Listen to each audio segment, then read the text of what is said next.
महाराष्ट्र और झारखंड के साथ देश भर में खाली हुई विधानसभा सीटों पर उपचुनाव की घोषणा के बाद राजस्थान में भी 7 विधानसभा सीटों पर होने वाले उपचुनाव की रणभेरी बज चुकी है।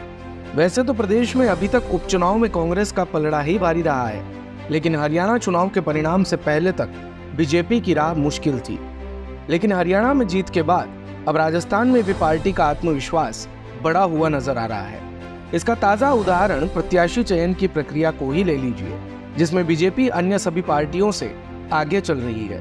पार्टी ने हर सीट पर 3 से 5 प्रत्याशियों का पैनल तैयार करके केंद्रीय नेतृत्व को भिजवा दिया है, जबकि कांग्रेस अभी प्रत्याशी चयन को लेकर ही रायशुमारी कर रही है। इस बीच आइए जानते हैं उन 5 उपचुनाव वाली सीटों का हाल, जहां पर उपचुनाव विधायकों के सांसद बनने के चलते हो रहे हैं, यानी कि दौसा, खींवसर, देवली उनियारा, झुंझुनू और 84 विधानसभा पर वो कौन कौन से संभावित चेहरे हैं जो आपको इन उपचुनाव में कांग्रेस, बीजेपी, बाप पार्टी या आरएलपी से मैदान में दिखाई दे सकते हैं। सबसे पहले बात करते हैं दौसा विधानसभा की। तो उपचुनाव में सबसे ज्यादा जिक्र इसी सीट का है।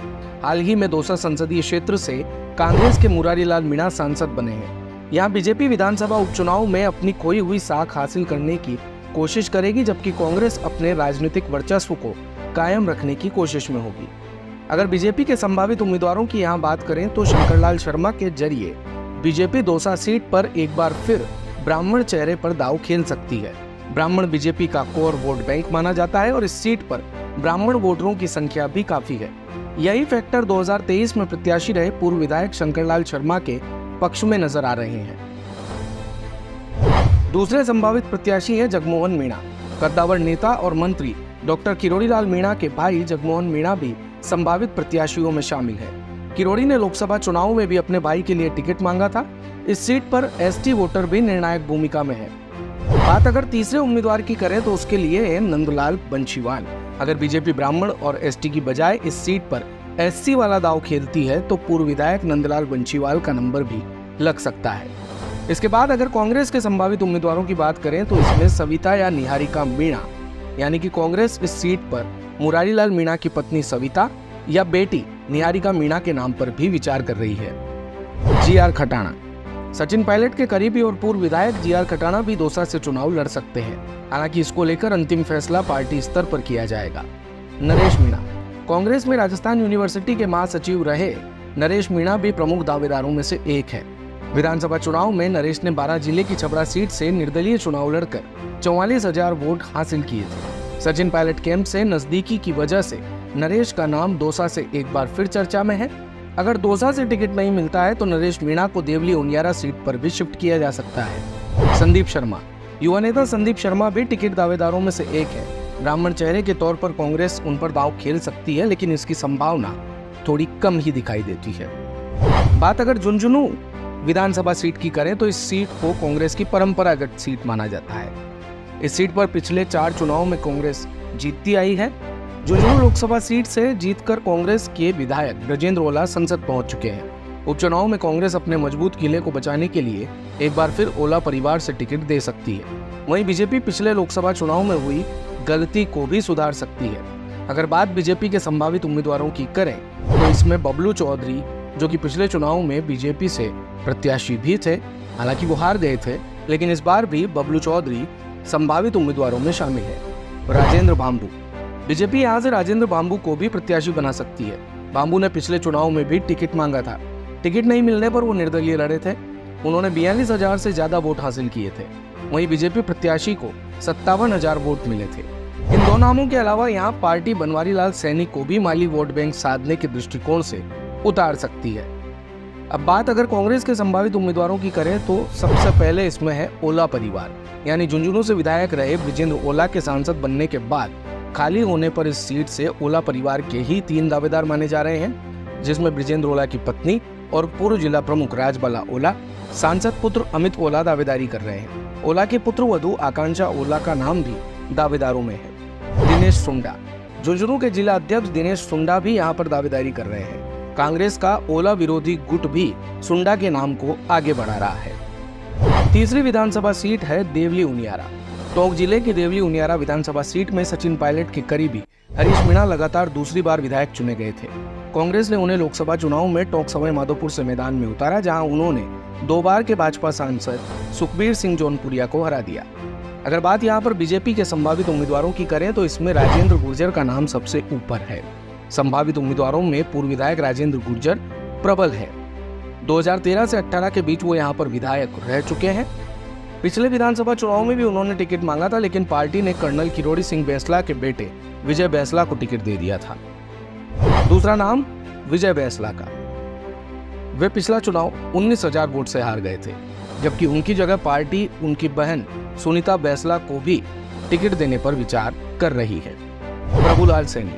इस बीच भारतीय जनता पार्टी गुटबाजी को खत्म करने के लिए पूर्व मंत्री और पार्टी में उपाध्यक्ष प्रभुलाल सैनी को भी उम्मीदवार बना सकती है। बात अगर कांग्रेस के संभावित उम्मीदवारों की करें तो उपचुनाव में हरीश मीणा के बड़े भाई पूर्व केंद्रीय मंत्री नमो नारायण मीणा और बेटे भी दावेदारी कर रहे हैं। पूर्व विधायक रामनारायण मीणा और धीरज गुर्जर भी दावेदारों में हैं। इनके अलावा छात्र नेता नरेश मीणा दौसा के साथ साथ देवली उनियारा से भी दावेदारी पेश कर रहे हैं। हाड़ौती से लगती इस सीट पर इन सब के अलावा एक और बड़ा नाम है प्रहलाद गुंजल का। खींवसर।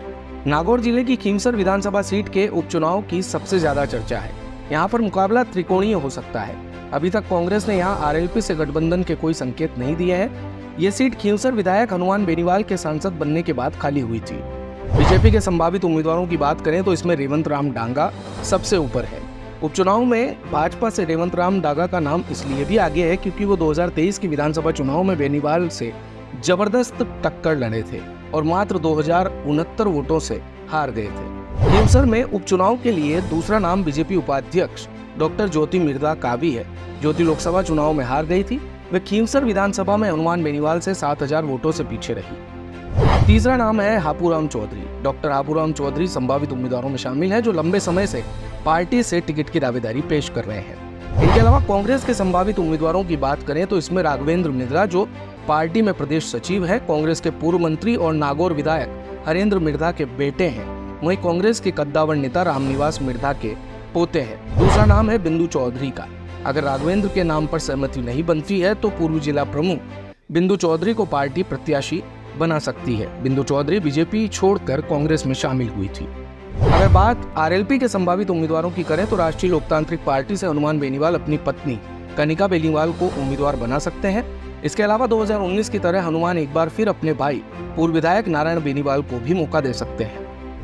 84 विधानसभा सीट। भारत आदिवासी पार्टी के विधायक राजकुमार रौत के सांसद बनने के बाद डूंगरपुर जिले की 84 विधानसभा सीट पर भी उपचुनाव होगा। 84 विधानसभा सीट पर बाप पार्टी की जीत के बाद भारतीय जनता पार्टी और कांग्रेस एक बार फिर अपनी खोई हुई सियासी जमीन को तलाशने में जुटी हुई है। दोनों ही पार्टियों के सामने यहाँ जिताऊ प्रत्याशी तलाशना चुनौती बनी हुई है। बाप के नेताओं ने जीत की हैट्रिक लगाने की तैयारी शुरू कर दी है। बीजेपी के संभावित उम्मीदवारों की बात करें तो सुशील कटारा का नाम इसमें 84 विधानसभा सीट से सबसे ऊपर है। कटारा की संघ और भाजपा में पकड़ मजबूत है, लेकिन लगातार 2 चुनाव हारने का टैग उनके लिए परेशानी खड़ी कर सकता है। ऐसी स्थिति में कांग्रेस से भाजपा में आए चिखली के पूर्व प्रधान महेंद्र बरजोड़, सीमलवाड़ा से भाजपा के पूर्व प्रधान नानूराम परमार भी इस बार भारतीय जनता पार्टी से टिकट के प्रबल दावेदार माने जा रहे हैं। बात इनके अलावा कांग्रेस छोड़कर बीजेपी में शामिल हुए महेंद्रजीत सिंह मालवीया की भी बन सकती है। हालांकि मालवीया बांसवाड़ा से लोकसभा का चुनाव हार चुके हैं। कांग्रेस के संभावित उम्मीदवारों की बात करें तो कांग्रेस यहां पूर्व सांसद ताराचंद बगोरा या उनके परिवार में से किसी अन्य सदस्य को मौका दे सकती है।